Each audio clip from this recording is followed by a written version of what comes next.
My all dear student, I hope आप सब बढ़िया होंगे, ज़बरदस्त होंगे और अपने एनुअल एग्जाम की प्रिपरेशन बहुत अच्छे लेवल पे कर रहे होंगे। हम लोगों ने जीपी का पिछला लेक्चर जो कवर किया था उसमें सिर्फ बेसिक कॉन्सेप्ट्स कवर किए थे।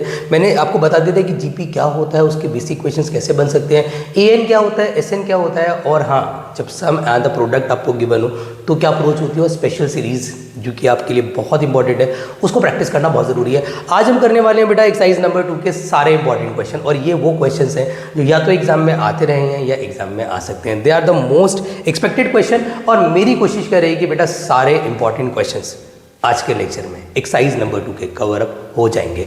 तो आपने बेसिकली बच्चों क्या करना है, जो भी क्वेश्चन मैं आपको कराऊंगा आज, आप उसको एक बार तो आप नोट डाउन कर लेना, और उसके बाद आप खुद से एफर्टलेसली, मतलब आप दोबारा देखे बिना इसको एक बार और करना, तब जाके ये क्वेश्चन आपके दिमाग में सेट हो जाएंगे। बहुत प्यारे क्वेश्चन है बच्चों। मैं बात कर रहा हूँ सबसे पहले यहाँ पर क्वेश्चन नंबर आपका 22 है। आपसे बोला है nth term, sorry P nth term, Q nth term and R nth term of GP is A B C. मतलब मेरे भोले भाले बच्चों, हमें A P is equal to A दिया है, A Q is equal to B दिया है, और A R is equal to C दिया है, और हमें यहाँ पर एक पर्टिकुलर सिचुएशन है जो प्रूव करनी है। देखो मेरे भोले बच्चों, आपने करना क्या, आप सबसे पहले ना यहाँ से ए की वैल्यू एग्जैक्टली निकाल लो। ए क्या होगा सर, अगर मैं एक जीपी लेता हूँ, उसका मैंने फॉर एग्जांपल फर्स्ट टर्म ए ले लिया और मैंने उसका जो कॉमन रेशियो है वो आर ले लिया, तो सर ये हो जाएगा a r n minus one. Sir यहाँ से अगर मैं बी लेता हूँ कितना हो जाएगा, ए आर, यहाँ पे पी माइनस वन आएगा बच्चों, यहाँ पर आ जाएगा क्यू माइनस वन, क्योंकि ए क्यू है, और क्योंकि आप ध्यान रखना बेटा ए एन का फॉर्मूला होता है a r n minus one. तो अगर बेस एन है तो एन आता है, अगर बेस क्यू है तो क्यू आएगा, अगर बेस आर है तो आर आएगा। तो ये कुछ इंपॉर्टेंट इन्फॉर्मेशन आपको पता होनी चाहिए। तो this is equation number 1, equation number 2, equation number 3। अब आप इसमें सबसे अच्छा तरीका जो आपके लिए हो सकता है, व्हाट यू डू, आप इसका LHS ले लो, आप इसकी लेफ्ट हैंड साइड ले लो। आपने यहाँ पे लेफ्ट हैंड साइड कंसीडर करी, तो यहाँ पे आपका सीधा सीधा सर ए की पावर दे रखा है क्यू माइनस आर, बी की पावर दे रखा है आर माइनस पी, और सी की पावर दे रखा है पी माइनस की। तो व्हाट आई डू, मैं ए की जगह ए की वैल्यू पुट कर दूंगा, A R P minus one की whole power Q minus R, और बी की जगह बी की वैल्यू पुट कर दूंगा A R Q minus one की whole power are minus P, और सी की जगह सी की वैल्यू पुट कर दूंगा, दैट इज ए आर की पावर आर माइनस वन की होल पावर क्या आ जाएगा, p minus q. Now what you have to do, आपने करना क्या भाई, आपने इस सिचुएशन को सिंप्लीफाई करना है। How can you do it, but आपने करना क्या, आप सारी पावर्स को अलग अलग कर दो। ए की पावर यहाँ आ जाएगा क्यू माइनस आर की पावर यहाँ पे पी माइनस वन, साथ में कितना आ जाएगा क्यू माइनस आर, ए की पावर आर माइनस का पी है, और आर की पावर आ जाएगा क्यू माइनस वन, साथ में आर माइनस का पी। ऐसे ही ए की पावर पी माइनस का क्यू है। थोड़ी सी यहाँ पे कैलकुलेशन टफ हो जाएगी, आई नो, बट क्वेश्चन मुश्किल नहीं है बच्चों। आप क्या करेंगे, मेरी बात सुनो, आप जितने भी बेस हैं उनकी पावर्स को आपस में ऐड ऑन कर लेंगे। तो अगर आप ऐड ऑन करेंगे तो यहाँ पे आ जाएगा ए की power Q minus R plus A की पावर, क्योंकि आपको पता है कि इनटू में तो पावर्स ऐड होती है, पी माइनस क्यू, और ऐसे ही आर की पावर्स को भी आप आपस में ऐड ऑन कर लेंगे और साथ में मल्टीप्लाई भी करेंगे। तो that should be P Q minus का पी आर माइनस का क्यू पॉजिटिव का आर। अच्छा मैं इस चीज़ को मिटा देता हूँ क्योंकि मैं इसको कंप्लीट ही ले लेता हूँ। तो अगर मैं इसको यहाँ पे मिटा दूँ तो हमारा यहाँ पे जो बनेगा सर, इसके हिसाब से दैट शुड बी पॉजिटिव का क्यू आर माइनस का पी क्यू माइनस का आर पॉजिटिव, और इसके हिसाब से अगर मैं लेता हूँ that should be P R minus का Q R minus P plus का क्यू। तो 100% सर हमारी सारी वैल्यूज़ जो है ना वो कट जाएंगी। पी से पी गया, क्यू से क्यू गया, आर से आर गया, सिमिलरली पी क्यू से पी क्यू गया, पी आर से पी आर गया, सर क्यू से हमारा क्यू गया, पी से हमारा पी गया, आर से आर गया, क्यू आर से क्यू, सब कुछ कट गया, और बेसिकली हमारा ए की पावर 0, आर की पावर 0 आ गया। और आपको पता होना चाहिए, दिमाग में बिठा लो इस बात को, किसी की भी पावर 0 कितनी होती है, तो ultimately the answer will be 1, hence proved. बहुत ही प्यारा क्वेश्चन, आई विश आपको क्लियर हो गया होगा बेटा, इसको नोट डाउन कर लें प्लीज। अगला क्वेश्चन भी बहुत प्यारा है, सारे इंपॉर्टेंट क्वेश्चन करा रहा हूँ आप लोगों के लिए, बहुत बढ़िया लेक्चर है ये। अगला क्वेश्चन बहुत प्यारा है कि आपके पास ना बोलना है the first in the nth term of GP a b दिया है। मतलब हम क्या करते हैं sir, the first term a दिया है एंड द nth टर्म हमें दिया है सर यहाँ पे बी, और हम एक काम करते हैं, मतलब ए ले लेते हैं इसको, ए इज इक्वल टू हमारा ए हो गया, मैं यहाँ पे कैपिटल ए और आर ही लूँगा, क्योंकि स्मॉल ए का इस्तेमाल उसने कर लिया, तो हमें कैपिटल ए का यूज़ करना पड़ेगा। और b इज इक्वल टू कहीं ना कहीं मेरा हो गया ARn-1, तो हम इसका इस्तेमाल बाद में करेंगे।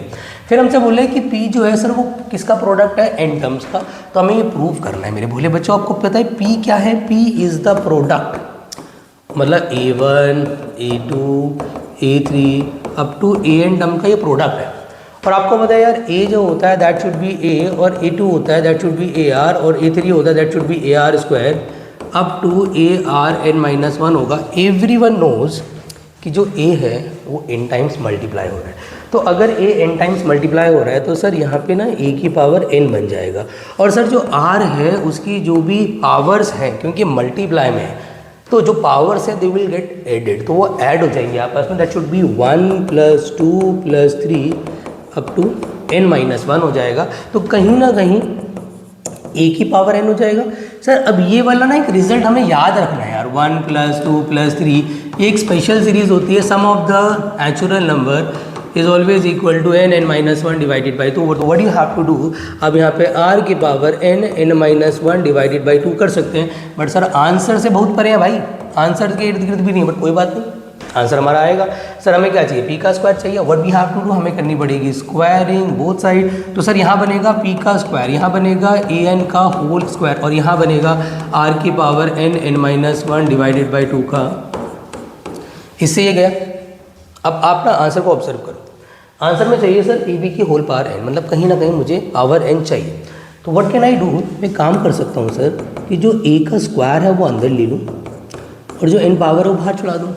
a की बार m की बार n बोलो या a की बार n की बार m बोलो, बात एक ही है, ये आपने दिमाग में रखना है भाई। और इसको मैं क्या कर सकता हूँ सर, r की पावर n-1 की होल पावर n कर सकता हूँ। तो what we can do sir, यहाँ पे a स्क्वायर है सर, ये r की पावर n-1 की होल पावर n चढ़ा सकता हूँ।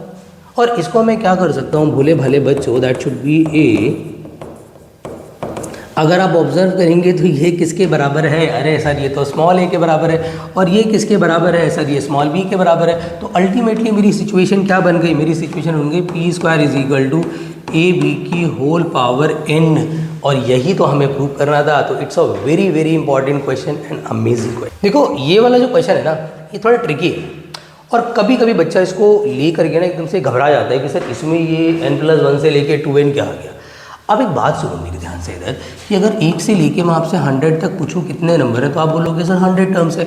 और अगर मैं 101 से लेके 200 तक पूछूं तो इसको देख के आप 200 थोड़ी ना बोल दोगे, इसमें भी नंबर ऑफ टर्म्स हमारी 100 ही होंगे, क्योंकि शुरुआत भी तो हमारी बेटा 101 पे हो रही है ना। तो इट मीन्स सर इसको लेके भी हमारी 100 टर्म्स ही अवेलेबल है ना। व्हाट शुड आई डू, आपको क्वेश्चन को पढ़ना चाहिए। आपसे कह रहा है the ratio of sum of first n term to the ratio of n+1 से 2n term is equal to, हमें ये प्रूव करना है। मतलब हमें प्रूफ क्या करना है, लिख लेते हैं सर। हमें प्रूव करना है Sn में Sn' is equal to 1/r की पावर n। चलिए बढ़िया सर, कोई दिक्कत नहीं है। अब हम क्या करेंगे बच्चों, ध्यान देना, हमें Sn लेना है sir a1 a2 a3 up to an, मतलब कुल मिला के मेरा Sn हो गया ar। तो ये बहुत ही आपका कहीं ना कहीं सिंपल सा Sn है जो हमने सीखा हुआ, दैट इज a r की पावर, क्योंकि नंबर ऑफ टर्म्स n है, अपॉन में r-1, इसे इक्वेशन नंबर 1। फिर आपने Sn' लेना है, दैट शुड बी कहाँ से शुरू होगा सर, ये an+1 से शुरू होगा, और ये जाएगा सर हमारा an+2 से अप टू a2n तक। तो कॉमन सेंस वाली बात है कि यहाँ पर जो नंबर ऑफ टर्म्स होंगे, देखो arn आएगा, फिर arn+1 आएगा, से लेकर के ar2n-1 आएगा। बच्चा यहाँ देख के रह जाता है कि सर यहाँ पे चलो a चेंज होगा, r चेक कर लेते हैं, मतलब a' अगर मैं बात करूँ तो हमारा a हो जाएगा arn, और अगर r' की बात करूँ मतलब इसका जो कॉमन रेशियो बनेगा वो क्या बनेगा, arn+1 अपॉन में arn। भाई इससे ये कटा, बेस सेम है तो पावर्स सब्ट्रैक्ट हो जाएंगी, तो बेसिकली r बचेगा हमारा। तो रेशियो सेम आ रहा है, फर्स्ट टर्म चेंज हो गई है। अब एक सबसे इंपॉर्टेंट चीज़ वो है इनका n। भैया n को देख के बच्चों को लगता है कि अरे यहाँ तो 2n आएगा, क्योंकि नंबर ऑफ टर्म्स n में हमारी 2n है, बट 2n नहीं है भाई, n+1 से शुरुआत हो रही है। इसको ऑब्जर्व करो, 1 2 और एंड में अगर मैं इसको चाहूँ तो n+n में ब्रेक कर सकता हूँ, तो again number of term same है। तो यहाँ पे जो Sn' का फॉर्मूला लगेगा वो लगेगा a' r' की पावर n-1 अपॉन में r'-1, तो Sn' हो गया सर ar की पावर n।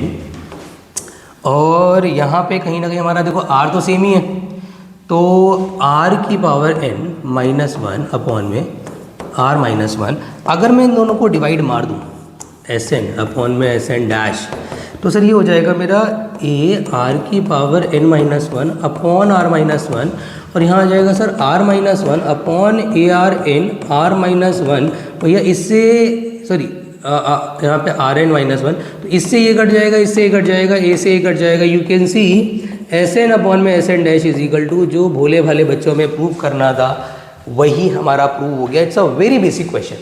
उसके बाद आते हैं भाई अगले क्वेश्चन पर। अगला क्वेश्चन बहुत ही प्यारा है और ये मुझे नहीं लगता आपको एक्सप्लेन करने की ज़रूरत है, मैं फिर भी आपको हिंट दे देता हूँ, आप खुद से कर लेना इसको। आपसे बोल रहा है कि ये सिचुएशन को इसके इक्वल लाना है। पता आप क्या करो, आप ना यहाँ पे ए बी सी डी आपको जीपी में बोली हुई है, आप a is equal to a ले लो, b is equal to a r ले लो, c is equal to a r square ले लो, d is equal to a r cube ले लो। इन सारी वैल्यूज़ को उठाओ, पहले इसमें पुट करो फिर इसमें पुट करो और LHS RHS दोनों को सॉल्व कर लो, और उससे जो भी आंसर आएगा वो बिल्कुल सही आंसर होगा और आपका फाइनल आंसर बन जाए। ये क्वेश्चन CBSE या एनुअल एग्जाम के हिसाब से this is going to be a very very very important question. In fact बेटा इस पे बेस एक अर्थमेटिक मीन का क्वेश्चन है, वो भी आप AP का लगा लेना, क्योंकि AP सिलेबस का पार्ट नहीं है बट अर्थमेटिक मीन ज़रूर सिलेबस के अंदर है। तो आपको ना ज्योमेट्रिक मीन दे दिया, कितना दिया सर, और आपको ये पता है कि ज्योमेट्रिक मीन होता क्या है सर, ज्योमेट्रिक मीन होता है अंडर रूट AB। तो यू नो दैट कि अगर ये भी ज्योमेट्रिक मीन है और ये भी ज्योमेट्रिक मीन है तो ये दोनों आपस में बराबर हो जाएंगे।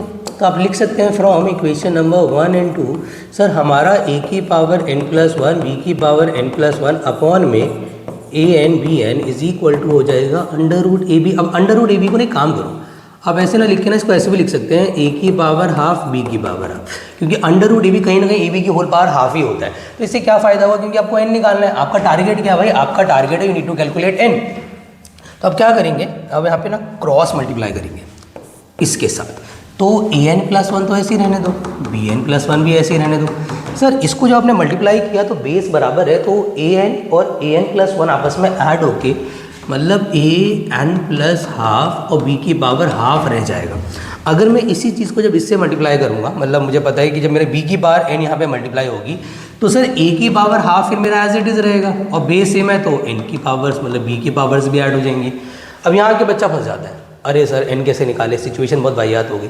तो आपके लिए एक ईजी ट्रिक है, आप a की पावर n वाली टर्म एक तरफ करो और b की पावर n वाली टर्म एक तरफ करो, मतलब a की power n plus one minus अलग और a की पावर हाफ b की power n plus half minus. Now what you can do, the best option जो आपने करना है यहाँ पर, पता है क्या करना है आपने यहाँ से a की power n plus half common ले लेना है।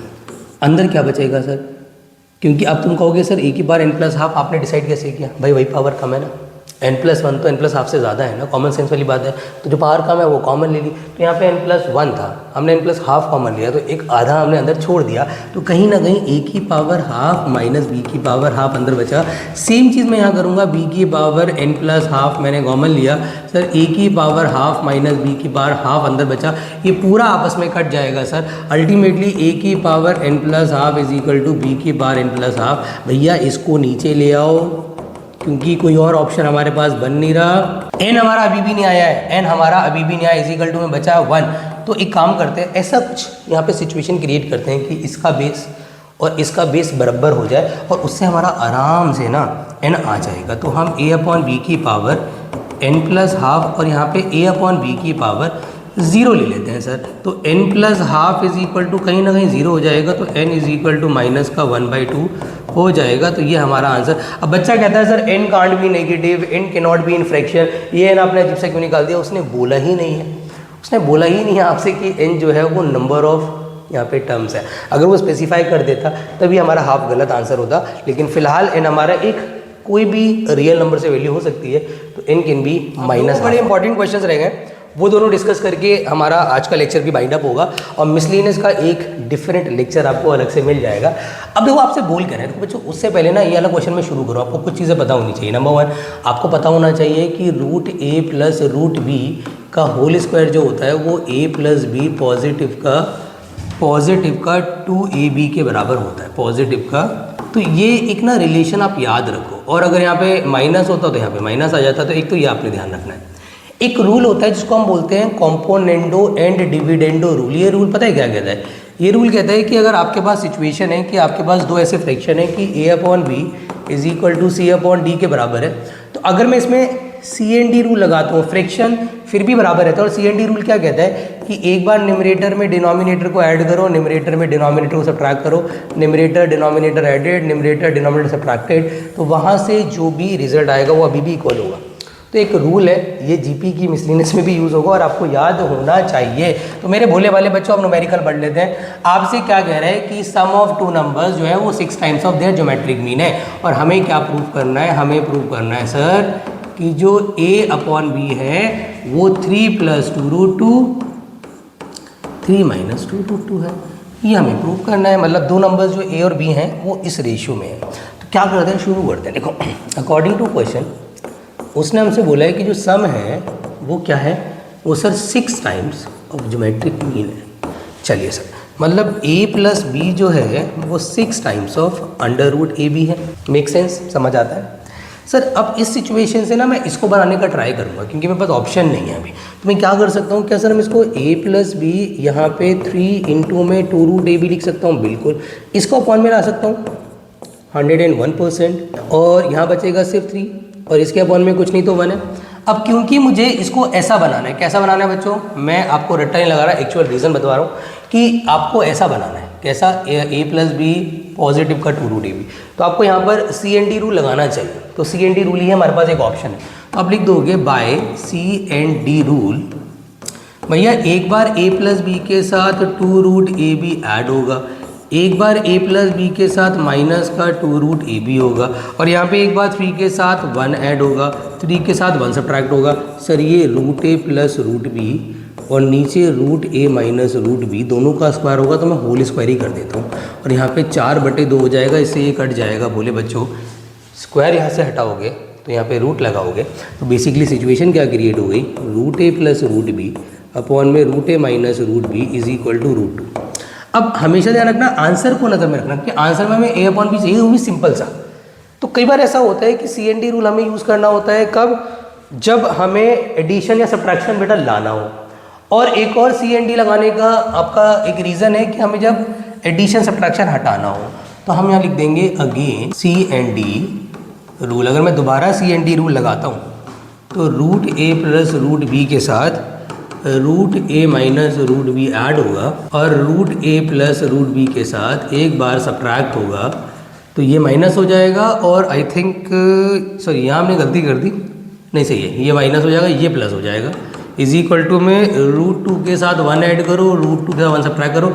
सर इससे ये कट रहा है, इससे ये कट रहा है, ऊपर बचेगा 2√a, नीचे बचेगा 2√b इज इक्वल टू क्या बचेगा, √2 + 1 √2 - 1। आंसर अभी भी नहीं आ रहा है, बट कोई बात नहीं, अभी हिंट मिल चुका है बहुत बड़ा कि अंडर रूट नहीं चाहिए। तो क्या करना चाहिए sir, obviously squaring both side. तो हम क्या करेंगे सर, SBS। तो a upon b is equal to, भाई a + b का स्क्वायर लगा दो, a² + b² + 2√2 अपॉन में a + b माइनस का 2√2। तो यहाँ पे आ जाएगा a upon b is equal to 3 + का 2√2, और नीचे आ जाएगा 3 - का 2√2। और यहाँ से जो हमारी सिचुएशन क्रिएट होगी वही हमें एज अ आंसर चाहिए था। तो this is also a very very very important question of exercise number 2। The last question of the lecture, इस लेक्चर का आखिरी सवाल है और बहुत ही प्यारा क्वेश्चन है। ये भी अर्थमेटिक मीन ज्योमेट्रिक मीन पे बेस्ड है। और अर्थमेटिक में अगर आपको नहीं पता तो आपको बता देता हूँ कि a जो है वो हमारा अर्थमेटिक मीन है। और अर्थमेटिक मीन एक्चुअल में क्या होता है, अर्थमेटिक मीन होता है जो दो टर्म्स को एक AP बना दे, उसके बीच में इंसर्ट करने के बाद। और अर्थमेटिक मीन को निकालने का फॉर्मूला बड़ा सिंपल है, उन दोनों नंबर्स का एवरेज। तो इसे आप इक्वेशन नंबर 1 मान लो। फिर हमें ज्योमेट्रिक मीन, मतलब g हमारा ज्योमेट्रिक मीन है, और g इज इक्वल टू हो जाएगा अंडर रूट के अंदर AB। इसे मैं इक्वेशन नंबर 2 मान लेता हूँ। ठीक है, चलिए बढ़िया। मुझे निकालना है सर, मुझे क्या प्रूफ करना है, मुझे प्रूफ करना है जो दो नंबर आप ले रहे हैं ना a और b, वो ये है। मतलब हमें बेसिकली प्रूफ करना है कि हमारा जो a है वो a + रूट, अब मैं इसको a² - g² भी लिख सकता हूँ, और b हमारा a - root A square minus ji square मैं लिख सकता हूँ, क्योंकि अगर मैं a plus b minus b का फॉर्मूला लगा दूँ। तो अब मुझे करना कुछ नहीं है, जो मेरे आंसर की डिमांड है मैं उसके हिसाब से जाऊँगा। सर मुझे ए का स्क्वायर चाहिए, सर मुझे बी का स्क्वायर चाहिए, मतलब सॉरी ए और जी का स्क्वायर चाहिए, तो what I do, squaring in equation number 1 और 2 में आप कर लो। तो यहाँ पे ए स्क्वायर आ जाएगा और यहाँ पे ए प्लस बी का होल स्क्वायर डिवाइडेड बाय 4 आ जाएगा। यहाँ पे अगर मैं जी का स्क्वायर करता हूँ तो ये ए बी आ जाएगा। सर हमें इन दोनों का सब्ट्रैक्शन चाहिए, we are going according to demand. तो यहाँ पर आ जाएगा सर ए स्क्वायर माइनस जी स्क्वायर, यहाँ आ जाएगा ए प्लस बी का whole square divided by 4 minus का ए बी। चलिए अब इसको और सिंप्लीफाई कर लेते हैं, टेक द एलसीएम। भाई A square minus ji square रहेगा, A square plus B square plus 2ab minus 4ab divided by 4। Sir subtract कर लूँगा, A square minus ji square, A square plus B square minus का 2ab divided by 4। Sir A square minus ji square is equal to A minus B divide by 2 का whole square. Sir यहाँ पे root लगा दूंगा, ए square, क्योंकि ये demand है हमें रूट भी चाहिए, इसे इक्वेशन नंबर 3 मान लो। अब कहीं ना कहीं आपको एक बात समझ आ रही है कि आंसर की डिमांड है कि कैपिटल ए और ये रूट एक बार एडिशन में चाहिए, एक बार सब्ट्रैक्शन में चाहिए। तो व्हाट कैन आई डू, मैं कर क्या सकता हूँ यहाँ पे, द बेस्ट ऑप्शन कि एक बार मैं इक्वेशन 1 और 3 को आपस में ऐड कर लूँ, ऐड इक्वेशन नंबर 1 और 3। तो इफ़ आई ऐड बोथ तो ए के साथ प्लस में आ जाएगा रूट ए स्क्वायर माइनस जी स्क्वायर, और sir A plus B upon 2 minus sorry plus A minus B upon 2। तो इफ़ आई टेक एलसीएम तो A plus root A square minus ji square, sir A plus B plus A minus B divided by 2, cut करके 2a upon 2 हो जाएगा। तो कहीं ना कहीं ए की वैल्यू आ रही है जो हमें प्रूव करनी थी। सेम आप क्या कर सकते हैं, आप एक बार इन दोनों को सब्ट्रैक्ट कर लेंगे, वहाँ से बी की वैल्यू आ जाएगी, वहाँ से आपका प्रूव हो जाएगा। तो भैया इसको आप वीडियो पॉज करके, बड़ा ही प्यारा क्वेश्चन है, इसको नोट डाउन कर लें। इसी के साथ आपकी एक्सरसाइज नंबर 2 होती है ख़त्म, सारे इंपॉर्टेंट क्वेश्चंस करा दिए गए। एक और लेक्चर जाएगा जिसमें हमें पूरा मिसलिनियस और खास करके मिसलिनियस के सारे इंपॉर्टेंट क्वेश्चंस हम कवर करेंगे। जीपी हमारा फिनिश हो चुका है, उसके बाद हमें करना है बेटा क्या, कोनिक सेक्शन। तो आई होप ये वीडियो आपके लिए हेल्पफुल रही होगी। अगर वीडियो आपको पसंद आई बेटा तो लाइक करें, चैनल को सब्सक्राइब नहीं किया तो कर लें, क्योंकि लगातार हमारी ऐसी वीडियोस अपलोड होती रहेंगी। मिलते हैं सीधा अगले लेक्चर में जिसमें हम लोग कवर करने वाले हैं मिसलिनियस ऑफ जीपी। तब तक अपना ख्याल रखें, खूब मन लगा के पढ़ाई करें एंड प्लीज़ डिस्ट्रैक्ट ना हो। Bye bye.